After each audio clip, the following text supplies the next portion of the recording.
बिस्मिल्लाहिर्रहमानिर्रहीम। अस्सलाम वालेकुम दोस्तों, आपने ये बात सुनी भी होगी और देखा भी होगा कि मज़ारात औलिया पर तरह तरह की चादरें चढ़ाई जाती हैं। खुसूसन उनका जब उर्स मनाया जाता है तो चादरों की भरमार हो जाती है। रोज़ाना की बुनियाद पर चादरें चढ़ाई जाती हैं, फिर उतार दी जाती हैं।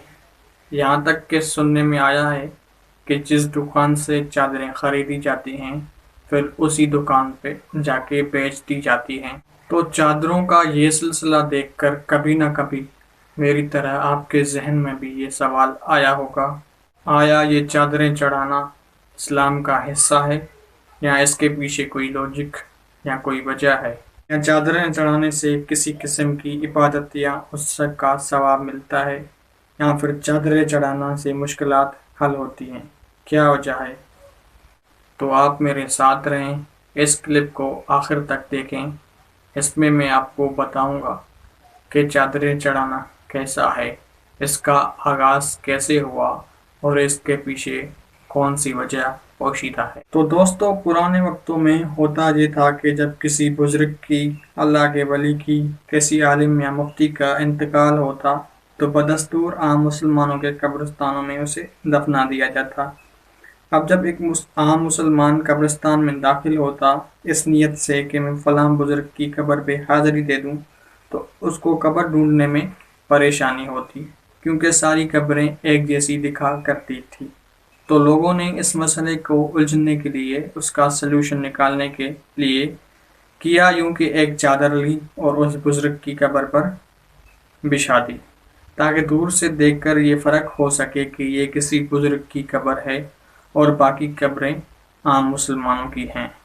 इसी तरह चादर बिछा दी तो कम अज़ कम लोग उस बुजुर्ग की कब्र पे बेहरमती और बेअदबी करने से बचेंगे।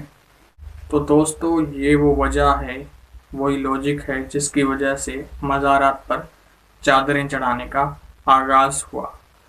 अब बस आज की मज़ारात को जहन में लेकर आएँ तो आपको आसानी से फैसला कर सकेंगे कि आज जैसे ही किसी बुजुर्ग का, किसी वली का, किसी आलिम या मुफ्ती का इंतकाल होता है तो चंद ही दिन में उसका मज़ार तैयार कर दिया जाता है। और जो वजह थी चादर चढ़ाने की, किसी आम मुसलमानों में और उसकी कब्र में फ़र्क हो सके, तो मज़ार से ही वजह पूरी हो जाती है। तो चादरें चढ़ाने की ज़रूरत बाकी नहीं रहती।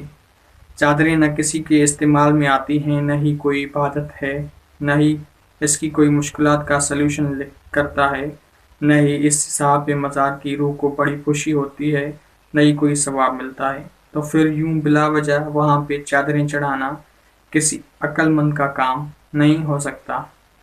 आज बस ये एक बेफ़ायदा रस्म बन चुकी है। हाँ दोस्तों, अगर पैसा खर्च करना है तो मज़ार जाने से पहले किसी ज़रूरतमंद की, किसी गरीब की मदद कर दें। किसी हाजतमंद को वो पैसे दे दिए जाएं और नियत ये कर लें कि या अल्लाह, इसका सवाब में साहिब मज़ार की रूह को एहसाल करता हूँ। तो ये एक ज़्यादा मौसर तरीक़ेकार होगा।